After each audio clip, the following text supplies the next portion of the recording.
Welcome to this week's America with an Accent. Almost 4,000 lost boys of South Sudan found a new home in America. Nebraska has the biggest Sudanese refugee community in the country. Abraham Mangar, a lost boy now of Omaha, is a truck driver, goes to college, and wrote a book with help from his American friend and refugee supporter, Jim Thompson, also of Omaha. What does Abraham think about his second chance to life? How has he and his community used the opportunity? What are some of the challenges they face today? This is the journey of Abraham, who learned his ABCs writing in the dirt, and today is a book author. Lost Boy, No More. I'm here with Abraham Mangar, a lost boy from South Sudan who moved to the United States in 2001 through Lutheran Family Service.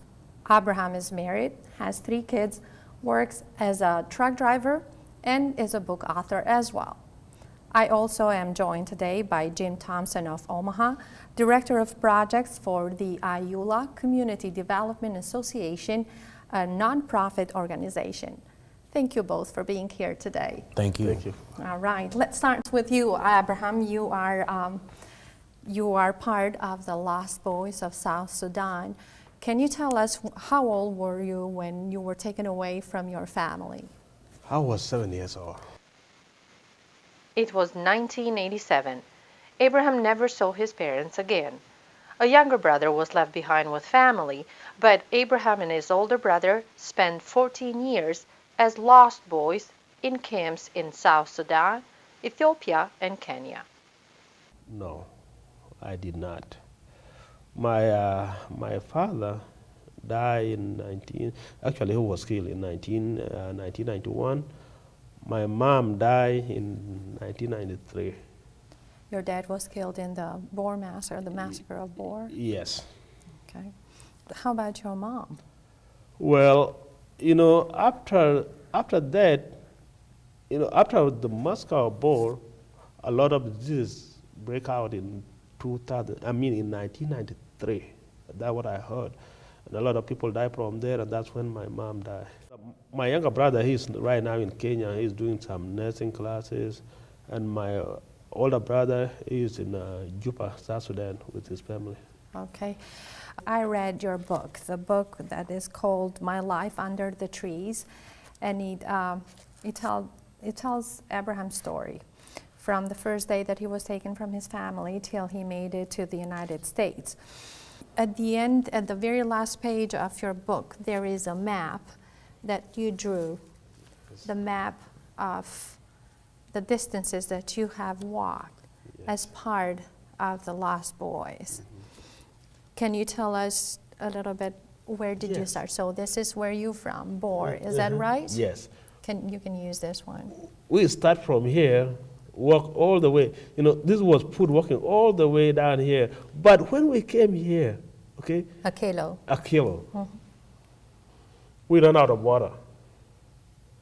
We walk for, we ran out, we walk from noon until like 7 o'clock at night. We kind of got muddy water. It was thought of pudding, We didn't care, just look like water, and this is a place that we almost die of thirsty. I mean, we didn't have water in this special place, and we walked from there. We came to Ethiopia, work here, and then here. This is Gilo right here, and this river. You can see the river right here. This is River Gilo, and that's where we lost a lot of boys when we were crossing the river. Then we came here. When we came to Pechala, this is Pechala. In 1991, this is where we almost die of hunger. This is where you gotta eat whatever you find. And we walk all the way here. It was long walk from here. Yeah. Yes. I tried to figure out the distance that you have walked. I was able to find the distance from Boer to P-Boer, if I'm not wrong. It's around 124 miles. I couldn't get the distances for what you have pinpoint on the map. I also found this distance here. Approximately how many miles have you walked? Well, it's hard to tell because most of these areas are remote. And if you can see from here to here, it's 100 and something miles. So what about from here to here? You know, we walk thousands of miles. Thousands of miles. And do you know how many days did you actually walk? It took us from here. We left in this area. We left in Pachala here all the way here. It took us about 2.5 months. 2.5 months. Yes. Okay. And it's just walking. There was no break. And from here to here, it took us from Bor all the way to Panyado, took us 3 weeks. Okay, that's a long distance to walk. I was surprised to read about your story, and I have picked a few quotes, and I would like to start with a quote regarding food and nutrition. At one point when you were at camp, you say, by now, life had come to the choice of eating whatever you could find and making it to the next day or dying of hunger. I was really surprised as well that in the book, you remembered the time when you ate meat. What did you eat during those years? Well, when we were separated with our parents, we went straight to the camp. In that camp, there was no meat. It was hard to find meat. So the only meat that we get was like during Christmas. SPLM, the Southern Sudanese movement, at that time, they give us like about 1,000 boys per bull, to celebrate Christmas. And so that was the only time that we can get a meat. And when we came to Pachala, when we were pushed out of Ethiopia to come to Pachala, so that's when that's when we tried everything. There was no UN. We didn't have anything to eat, so we just try whatever we see eatable. Leaves, we don't care what kind of leaf it is, either is it poisonous, so we'll try and find out when we eat it. If it's not good, don't try it next day. If it's good, go for it. And that's when I say it was a matter of, life. Either you eat it or you die, because there was nothing else.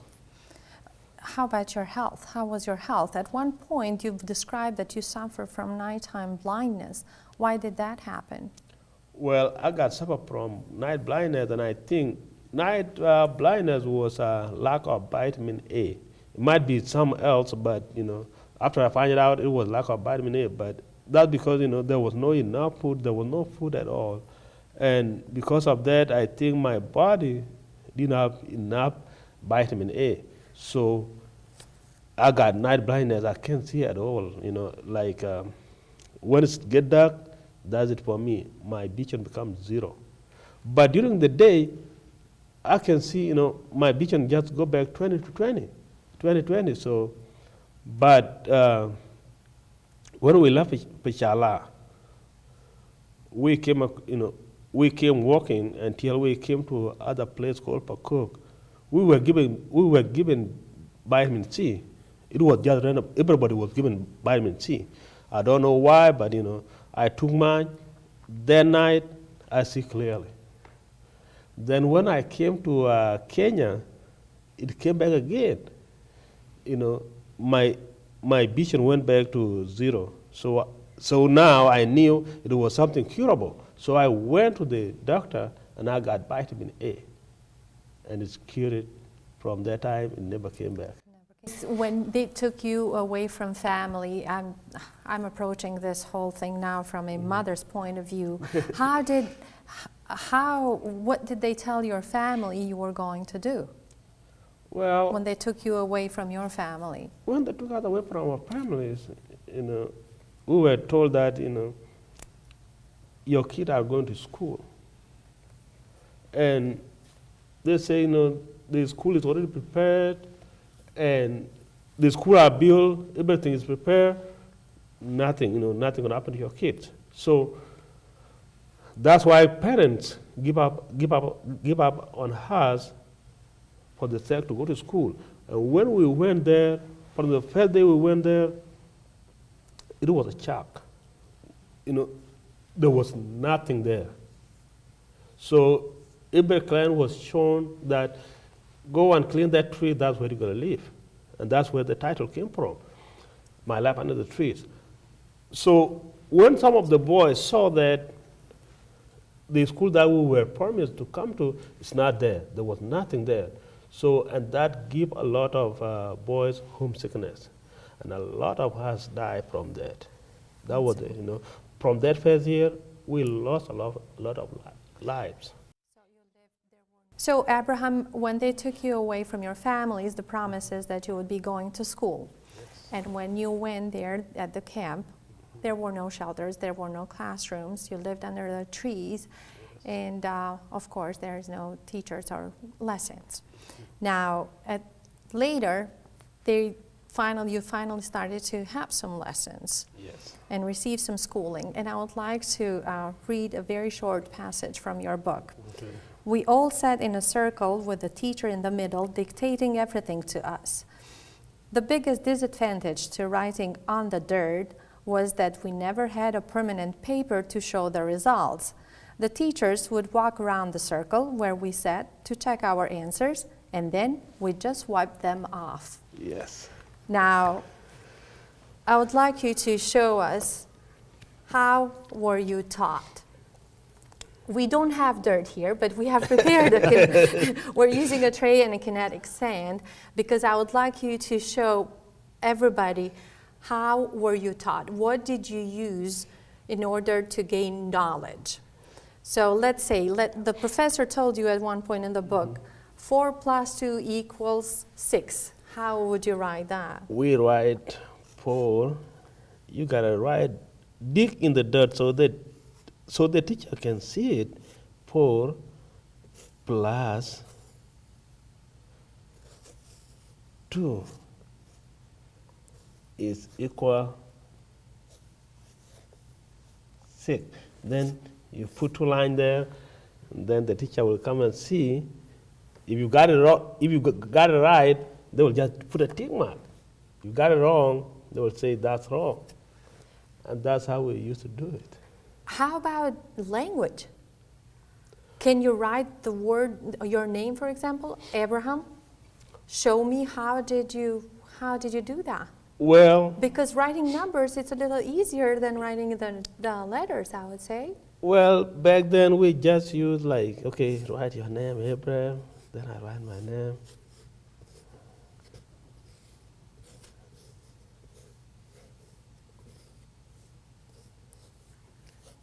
All right. But back then we used to play a game on the dirt. Like, you sit in the circle, like 5 of you. Then I will start with a letter. Let's say I will start with B. Then you go, you put an O. Next person will think, okay, what letter can go there? They might put an X, say box, and then they pronounce it. If you don't know, you put a question there, and then the next person, it will come back to me, and I will put either Y or X. That's the game we used to play, because we didn't have toys. And you didn't have. And then you would just wipe it off, and then right? we level it off. That's it. And that's the end of our learning. Right. Yeah. And then in 2000, this is how you learn how to write and read? Yes. And how many years of education did you have in? Well, we have like 40. We started in 1988. So we have 3 years of education. 3 years of education. Yes. And then in 2001, you came to the United States. You entered USA. Yes. And one of the persons that has been very close to you has been Jim Thompson of Omaha. Jim, how do you know Abraham? And I know that you're very much involved with the South Sudanese community. How do you get to know them? Well, how did you get to know it's them? networking. It's once the whole thing works on a pyramid, You know, once you start off, the association with other individuals grows. And Abraham was, when he came to Omaha, he was with a different group that I was not familiar with, but there was an individual who took it upon himself to help Abraham and the group that Abraham came with. And I bumped into him in an apartment once where there was a bunch of South Sudanese, and we became acquaintances. And at that time, he said to me, sometime later after that, you know, I've got a young man here that is driving for Werner Trucking, and he's not really crazy about it. You know, he'd like to get off the road. Is there a way, could you find him a job at Builder Supply Company? And that's where I was working at. So I said, well, I'll give it a try and see. So I asked, and sure enough, they hired Abraham. And so then we became pretty good friends. So that's before Abraham was married, before he'd been to South Sudan and gotten married. And so, and I knew his story, and he embellished it more as the more we talked. And so then I said, you know, you've got a really interesting story. I said, everybody in the world has a story to tell, but they're not interesting, but your story is really interesting. You should really put this down, write this as a book. And then he said, well, Jim, if you help me, I'll write the book. And that forged even more right. So he would come over to my house. He'd write during maybe, you know, when he had time, and then maybe twice a week or 3 times a week, he'd come over to my house and I'd rough edit it for him. And the rest today we have the book. The way we have the rest is history. How many times have you been to South Sudan, Jim? 6 or 7. I forgot, kind of lost track. Why are you doing this? What is the purpose? What is your calling? Why are you so involved? Well, I think the Holy Spirit is not an equal opportunity employer, and when you're touched, you really haven't got a choice as to whether you're going to do it or you're not going to do it. You do it, and don't worry about it. And that's kind of the feeling I have about the whole situation.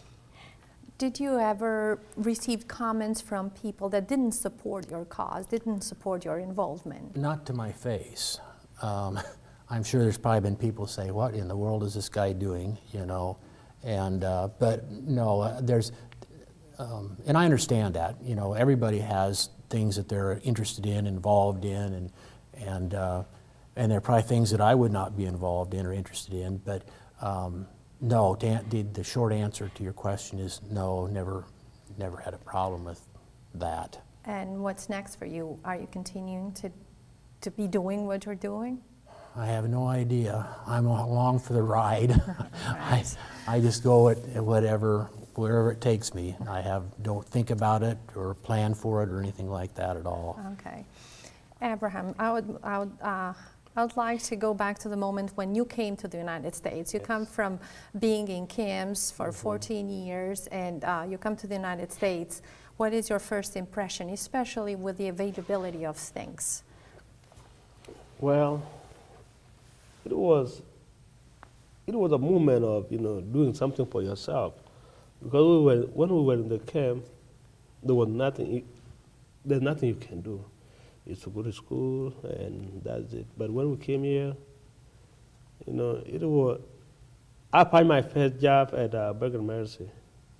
I enjoyed that, and then right after that, I bought a car, and that was my toy. I drive around the town. I get lost, you know, get myself to where I went. It was a good time. It was a good time, right? What do you think about using the opportunity, using the chance of coming to the United States? Do you think you have made a good use of that opportunity? I would say yes. You know, right now I'm trying everything that I want to do. My mind is just like, okay, let me try this. You know, coming to the United States, I think it's a good thing for me. Now, I don't think if I would have never came to the United States, I would have not been an author of the book. You see, that's one thing. You know, right now, I established myself, and of course with the help of Jim. And I'm working. I got a family. Nothing else I could ask for. I'm keeping improving my life as long as I can. You're going to school as well? I'm going to school. I'm going to UNO. I love it. Yes. What is your major? Finance. It's fun, but it's hard. Oh. What's your opinion on your community? Have they used the opportunity to the fullest? Well, it's up to individual because people are different. People were born in different days. They are doing different things at different time. Some people are using the opportunity the fullest. Some people would say they're not. But all right. That's how the life is. Yes, that's Judge right. W. Bush said one time, you know what, you came here, but you know what, there's no way. You guys will have the same economic success. Some of you will succeed, some of you will not. And that's how it is, you know, that's how it is in this world. Some will succeed, some will not. And Jim, you have been involved with refugees and helping refugees for a long time. Is there a mistake that you have encountered them doing the most, a mistake that they have made the most? And if there is any advice, what to do once they land in the United States, what would that advice be? Well, be proficient in English as quickly as you can. The language of success is English, and you have to be really proficient at it in order to expect to succeed, I think. Don't send money back to South Sudan. So many of the families, for cultural reasons, are just send every dime that they have extra left over to South Sudan. So don't make that mistake. Show up on time for meetings and don't talk too much or too long. Sure and change the oil in the engine. Watch your water levels. Go to church. And that's it. That's it.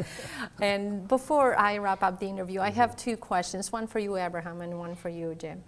What do you make out of this whole story of your life? What is the lesson that you have learned? Well, the lesson that I have learned is work hard and everything will come easy. Like when I was in the camp, life in the camp wasn't that, you know, it was hard in the camp. The life wasn't really easy. But when there was a photo right here. This photo, that's me in my garden. That photo was taken in 1999. This garden was a small garden. It gave me like, when I sell it, it gave me like $1 something. You know, that was $100 Kenya shilling. But it was a lot for me. I bought some clothes, some books, some everything. So it was supporting my life. And every time I look at that picture, you know, thing is work hard and you will get whatever you want. All right. And you, Jim, what have you gained from this experience working with refugees?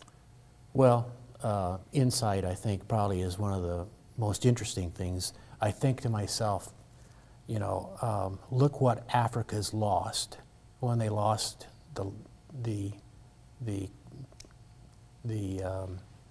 lost boys and their families. Look what they're producing for America. They would never have been able to do that in Africa. They would have produced nothing because the society is structured so that the chances to succeed just are small or none.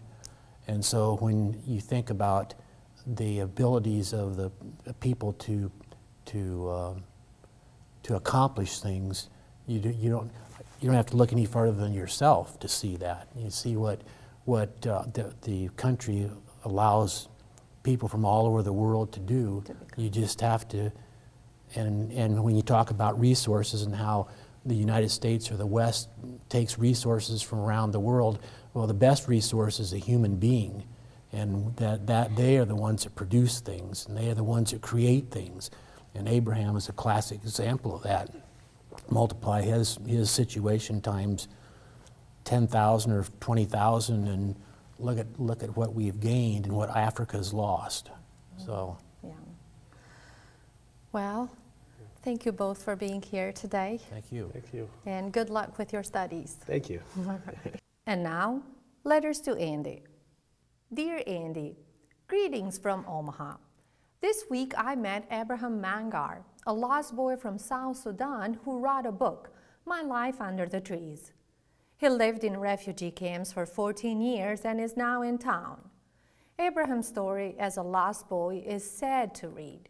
He was only 7 the last time he saw his parents, walked on end, never had enough food or clothes, yet Abraham learned how to read and write in the most unimaginable way, writing letters in the dirt. My story growing up in a poor communist country pales in comparison with his story. Abraham's journey sent me for a guilt trip. Started with myself. Felt guilty for the extra stuff that I have at home but never gets used. Guilty for having a robot clean my house because I'm lazy to hold the stick of a vacuum cleaner.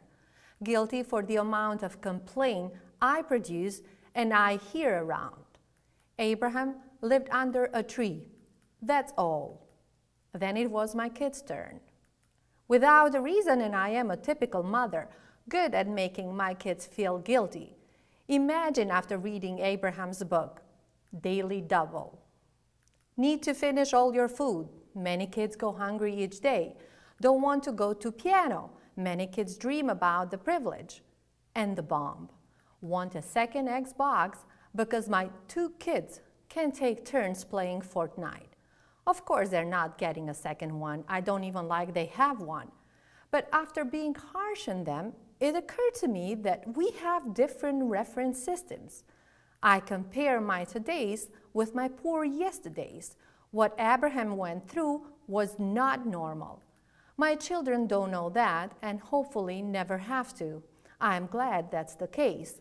I don't want them to have to live differently so they understand the suffering. But I want them to appreciate the privileges of their American life, acknowledge others' challenges, and do their part to improve life. Even then, I'll still be there, providing my dose of guilt. Till next time, Andy, Enkela. I hope to see you again next week. Thank you for watching. I am Enkela Vehbiu.